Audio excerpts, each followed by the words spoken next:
Chapter 6, in which Howl expresses his feelings with green slime. Howl did not go out that day, nor for the next few days. Sophie sat quietly in the chair by the hearth, keeping out of his way and thinking. She saw that, much as Howl deserved it, she had been taking out her feelings on the castle when she was really angry with the Witch at the Waste. And she was a little upset at the thought that she was here on false pretenses. Howl might think Calcifer liked her, but Sophie knew Calcifer had simply seized on the chance to make a bargain with her. Sophie rather thought she'd let Calcifer down. This state of mind did not last. Sophie discovered a pile of Michael's clothes that needed mending. She fetched out thimble, scissors, and thread from her sewing pocket and set to work. By that evening, she was cheerful enough to join in Calcifer's silly little song about saucepans. "Happy in your work?" Howl said sarcastically. "I need more to do," Sophie said. "My old suit needs mending, if you have to feel busy," said Howl. This seemed to mean that Howl was no longer annoyed. Sophie was relieved. She had been almost frightened that morning. It was clear Howl had not yet caught the girl he was after. Sophie listened to Michael asking rather obvious questions about it, and Howl slithering neatly out of answering any of them. "He is a slitherer-outer," Sophie murmured to a pair of Michael's socks. "Can't face his own wickedness." She watched Howl being restlessly busy in order to hide his discontent. That was something Sophie understood rather well. At the bench, Howl worked a good deal harder and faster than Michael, putting spells together in an expert but slapdash way. From the look on Michael's face, most of the spells were both unusual and hard to do. But Howl would leave a spell midway and dash up to his bedroom to look after something hidden, and no doubt sinister, going on up there, and then shortly race out into the yard to tinker with a large spell out there. Sophie opened the door a crack, and was rather amazed to see the elegant wizard kneeling in the mud with his long sleeves tied together behind his neck to keep them out of the way, while he carefully heaved a tangle of greasy metal into a special framework of some kind. That spell was for the king. Another overdressed and scented messenger arrived with a letter and a long speech, in which he wondered if Howl could possibly spare time, no doubt valuably employed in other ways, to bend his powerful and ingenious mind to a small problem experienced by His Royal Majesty, to wit, how an army might get its heavy wagons through marsh and rough ground. Howl was wonderfully polite and long-winded in reply. He said no, but the messenger spoke for a further half-hour, at the end of which he and Howl bowed to one another, and Howl agreed to do the spell. "This is a bit ominous," Howl said to Michael when the messenger had gone. "What did Solomon have to get himself lost in the waste for? The king seems to think I'll do instead." "He wasn't as inventive as you, by all accounts," Michael said. "I'm too patient and too polite," Howl said gloomily. "I should have overcharged him even more." Howl was equally patient and polite with customers from Porthaven, but, as Michael anxiously pointed out, the trouble was that Howl did not charge these people enough. This was after Howl had listened for an hour to the reasons why a seaman's wife could not pay him a penny yet, and then promised a sea captain a wind spell for almost nothing. Howl eluded Michael's arguments by giving him a magic lesson. Sophie sewed buttons on Michael's shirts and listened to Howl going through a spell with Michael. "I know I'm slapdash," he was saying, "but there's no need for you to copy me. Always read it right through carefully first. The shape of it should tell you a lot, whether it's self-fulfilling or self-discovering, or simple incantation, or mixed action and speech. When you've decided that, go through again and decide which bits mean what they say and which bits are put as a puzzle. You're getting on to the more powerful kinds now. You'll find every spell of power has at least one deliberate mistake or mystery in it to prevent accidents. You have to spot those. Now take this spell." Listening to Michael's halting replies to Howl's questions, and watching Howl scribble remarks on the paper with a strange, everlasting quill pen, Sophie realized that she could learn a lot too. It dawned on her that if Martha could discover the spell to swap herself and Letty about at Mrs. Fairfax's, then she ought to be able to do the same here. With a bit of luck, there might be no need to rely on Calcifer. When Howl was satisfied that Michael had forgotten all about how much or little he charged people in Porthaven, he took him out into the yard to help with the king's spell.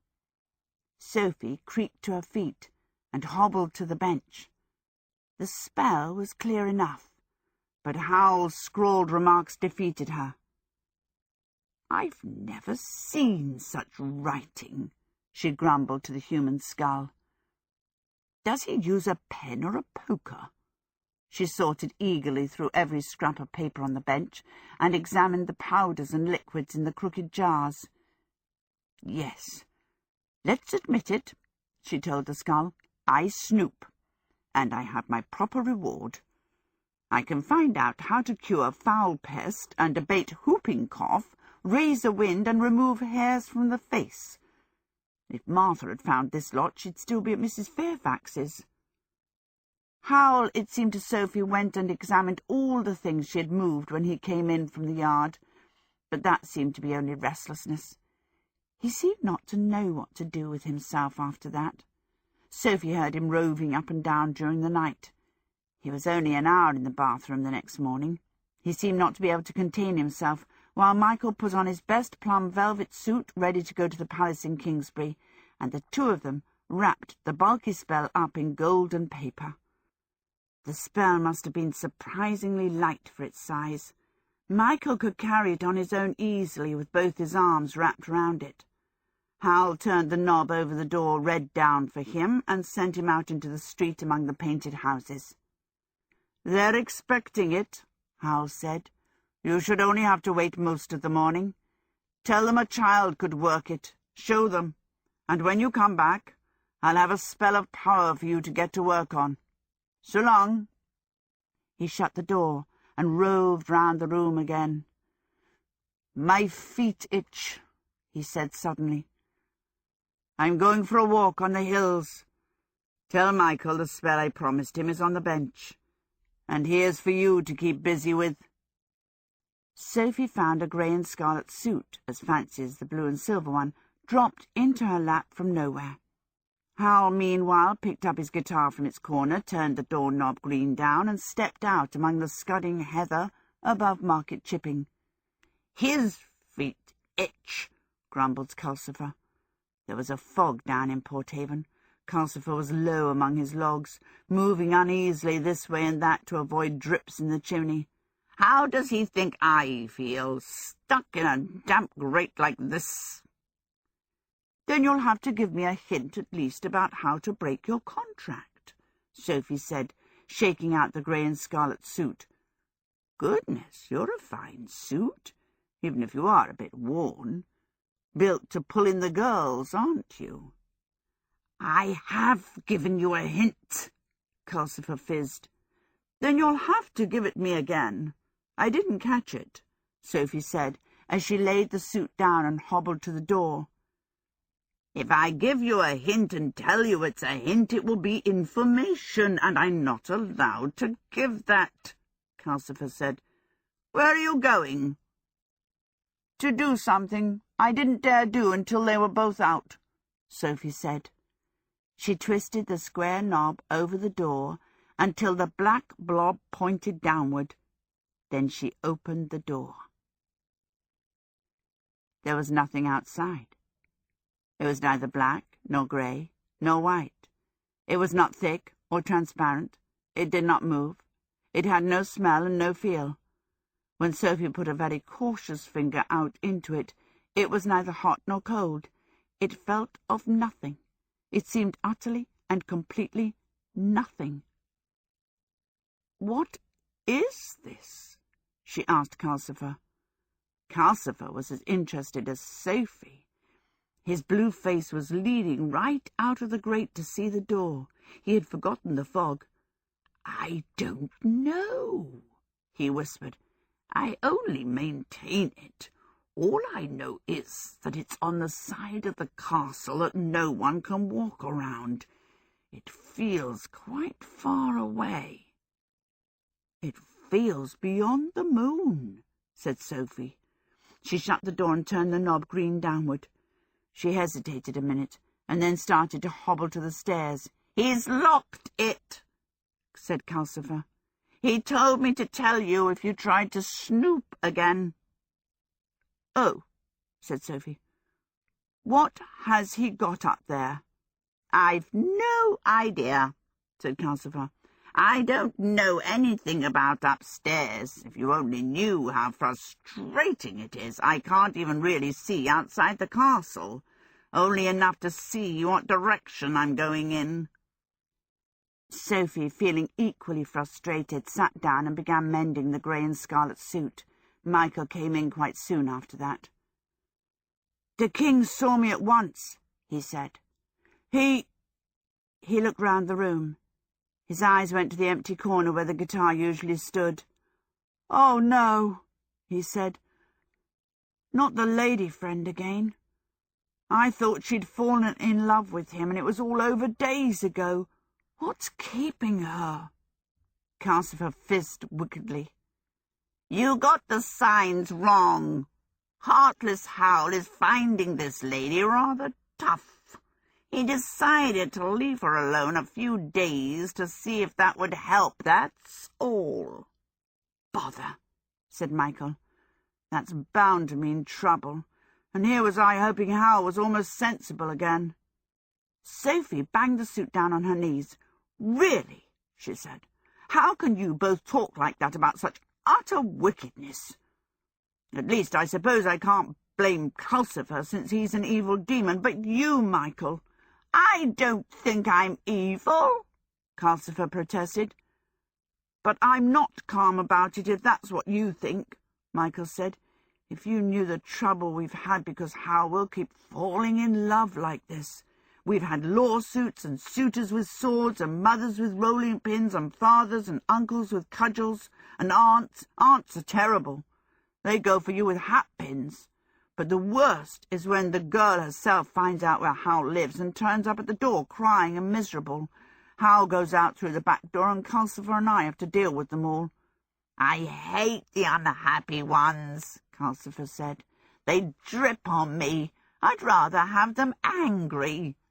"Now let's get this straight," Sophie said, clenching her fists knobbily in red satin. "What does Howl do to these poor females? I was told he ate their hearts and took their souls away." Michael laughed uncomfortably.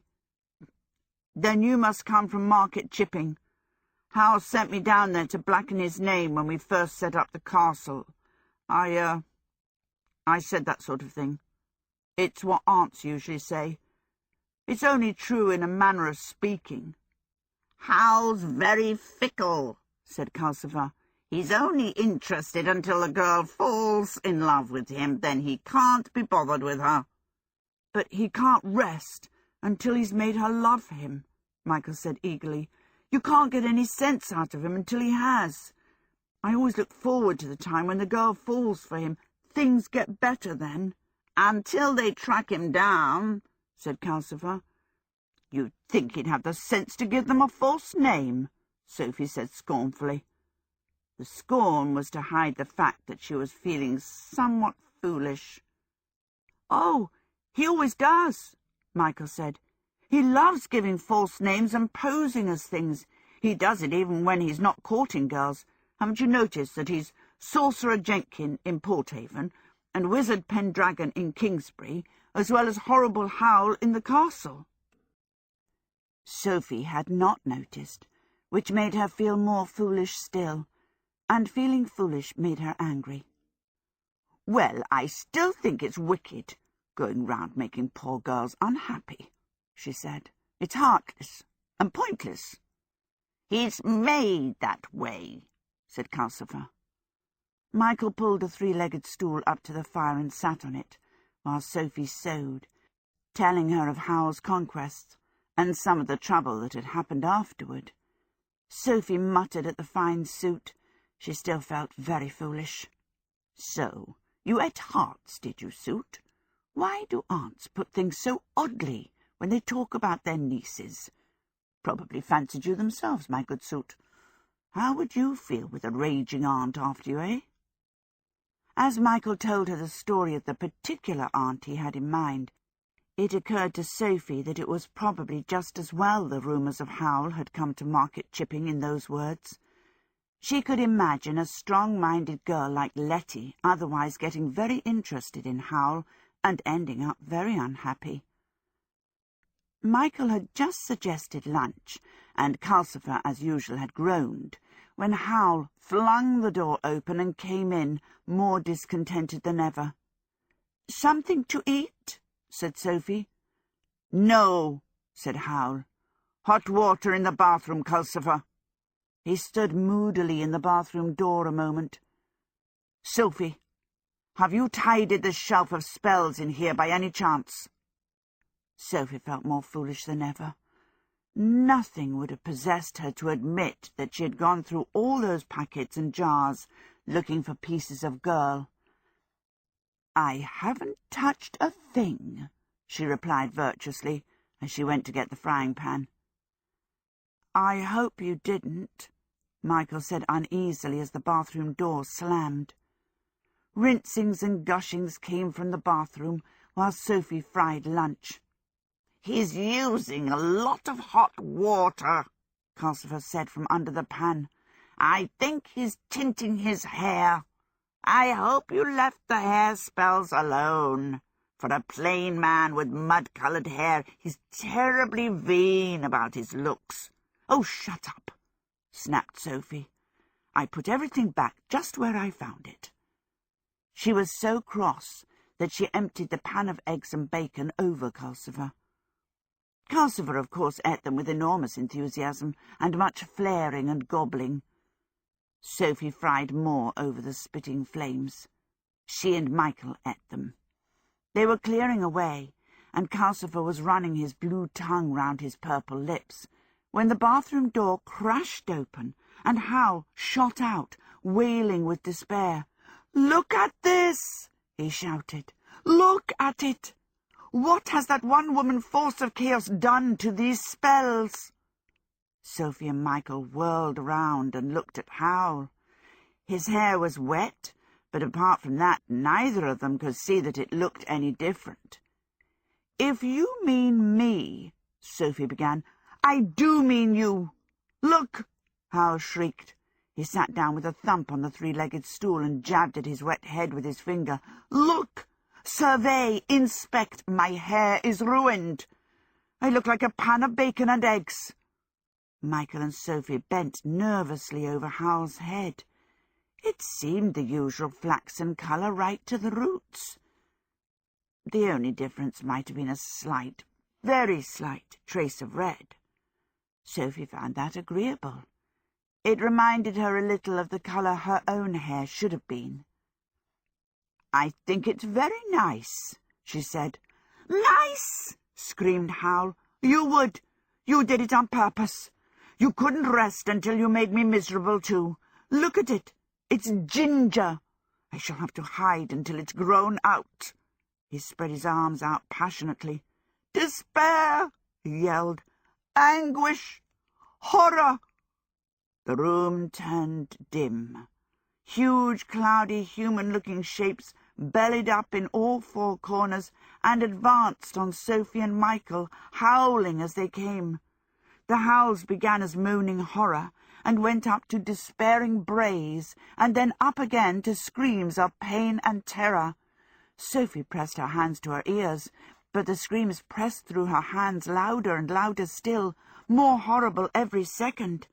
Calcifer shrank hurriedly down in the grate and flickered his way under his lowest log. Michael grabbed Sophie by her elbow and dragged her to the door. He spun the knob to blue down, kicked the door open, and got them both out into the street in Porthaven as fast as he could. The noise was almost as horrible out there. Doors were opening all down the road, and people were running out with their hands over their ears.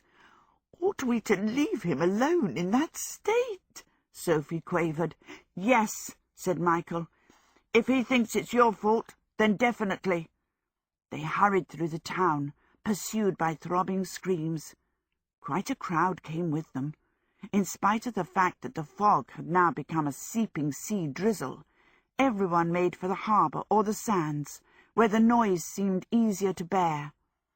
The grey vastness of the sea soaked it up a little. Everyone stood in damp huddles, looking out at the misty white horizon and the dripping ropes on the moored ships, while the noise became a gigantic, heartbroken sobbing. Sophie reflected that she was seeing the sea close for the first time in her life. It was a pity that she was not enjoying it more. The sobs died away to vast, miserable sighs, and then to silence. People began cautiously to go back into the town. Some of them came timidly up to Sophie. "Is something wrong with the poor sorcerer, Mrs. Witch?" "He's a little unhappy today," Michael said. "Come on. I think we can risk going back now." As they went along the stone quayside, several sailors called out anxiously from the moored ships, wanting to know if the noise meant storms or bad luck. "Not at all," Sophie called back. "It's all over now." But it was not. They came back to the wizard's house, which was an ordinary, crooked little building from the outside that Sophie would not have recognized if Michael had not been with her. Michael opened the shabby little door rather cautiously. Inside, Howl was still sitting on the stool. He sat in an attitude of utter despair, and he was covered all over in thick green slime. There were horrendous, dramatic, violent quantities of green slime, oodles of it. It covered Howl completely. It draped his head and shoulders in sticky dollops, heaping on his knees and hands, trickling in glops down his legs, and dripping off the stool in sticky strands. It was in oozing ponds and crawling pools over most of the floor. Long fingers of it had crept into the hearth. It smelled vile. "Save me!" Calcifer cried in a hoarse whisper. He was down to 2 desperately flickering small flames. "This stuff is going to put me out!" Sophie held up her skirt and marched as near Howl as she could get, which was not very near. "Stop it," she said. "Stop it at once. You are behaving just like a baby." Howl did not move or answer. His face stared from behind the slime, white and tragic and wide-eyed. "What shall we do? Is he dead?" Michael asked, jittering beside the door. Michael was a nice boy, Sophie thought, but a bit helpless in a crisis. "No, of course he isn't," she said. "And if it wasn't for Calcifer, he could behave like a jelly deal all day for all I care. Open the bathroom door." While Michael was working his way between pools of slime to the bathroom, Sophie threw her apron into the hearth to stop more of the stuff getting near Calcifer and snatched up the shovel. She scooped up loads of ash and dumped them in the biggest pools of slime. It hissed violently. The room filled with steam and smelled worse than ever. Sophie furled up her sleeves, bent her back to get a good purchase on the wizard's slimy knees, and pushed Howl, stool and all, toward the bathroom. Her feet slipped and skidded in the slime, but of course the ooziness helped the stool to move too. Michael came and pulled at Howl's slime-draped sleeves. Together they trundled him into the bathroom. There, since Howl still refused to move, they shunted him into the shower stall. "Hot water, Calcifer!" Sophie panted grimly. "Very hot!" It took an hour to wash the slime off Howl. It took Michael another hour to persuade Howl to get off the stool and into dry clothes. Luckily, the grey and scarlet suit Sophie had just mended had been draped over the back of the chair, out of the way of the slime. The blue and silver suit was ruined. Sophie told Michael to put it in the bath to soak. Meanwhile, mumbling and grumbling, she fetched more hot water. She turned the doorknob green down and swept all the slime out onto the moors. The castle left a trail like a snail in the heather, but it was an easy way to get rid of the slime.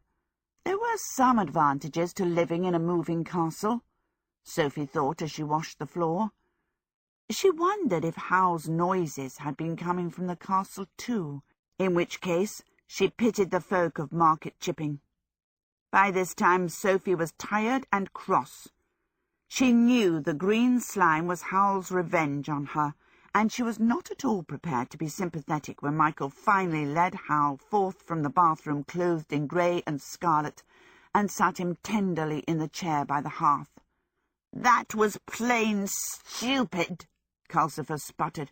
"Were you trying to get rid of the best part of your magic or something?" Howl took no notice. He just sat, looking tragic and shivering. "I can't get him to speak," Michael whispered miserably. "It's just a tantrum," Sophie said. Martha and Letty were good at having tantrums too. She knew how to deal with those. On the other hand, it is quite a risk to spank a wizard for getting hysterical about his hair. Anyway, Sophie's experience told her that tantrums are seldom about the thing they appear to be about. She made Calcifer move over so that she could balance a pan of milk on the logs. When it was warm, she thrust a mugful into Howl's hands. "Drink it," she said. "Now, what was all this fuss about? Is it this young lady you keep going to see?" Howl sipped the milk dolefully. "Yes," he said. "I left her alone to see if that would make her remember me fondly. And it hasn't. She wasn't sure even when I last saw her. Now she tells me there's another fellow." He sounded so miserable that Sophie felt quite sorry for him. Now his hair was dry, she noticed guiltily it really was almost pink. "She's the most beautiful girl there ever was in these parts," Howl went on mournfully. "I love her so dearly, but she scorns my deep devotion and gets sorry for another fellow. How can she have another fellow after all this attention I've given her? They usually get rid of the other fellows as soon as I come along." Sophie's sympathy shrank quite sharply. It occurred to her that if Howl could cover himself with green slime so easily, then he could just as easily turn his hair the proper colour. "Then why don't you feed the girl a love potion and get it over with?" she said. "Oh, no," said Howl. "That's not playing the game. That would spoil all the fun." Sophie's sympathy shrank again. A game, was it? "Don't you ever give a thought for the poor girl?" she snapped. Howl finished the milk and gazed into the mug with a sentimental smile. "I think of her all the time," he said. "Lovely, lovely Letty Hatter." Sophie's sympathy went for good with a sharp bang. A good deal of anxiety took its place. "Oh, Martha," she thought, "you have been busy. So it wasn't anyone in Cesaris you were talking about."